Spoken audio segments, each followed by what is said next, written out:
Submin and welcome to this new edition of Kòlò Language Learning.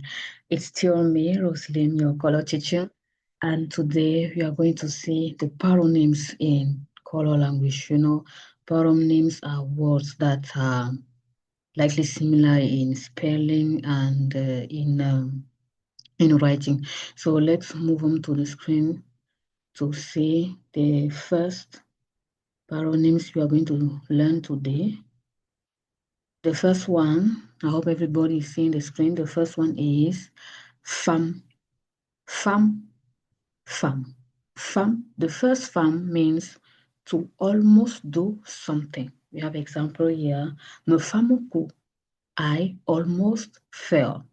The second one is femme, which is a male, a boy, or a man.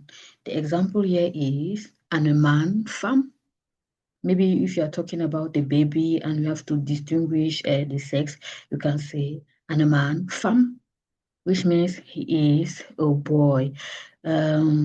I hope this class was so smooth and you have understood. During our next class, we are going to see the second paronyms, the second types of paronyms that exist in Kòlò language. So see you during our next class. Bibala.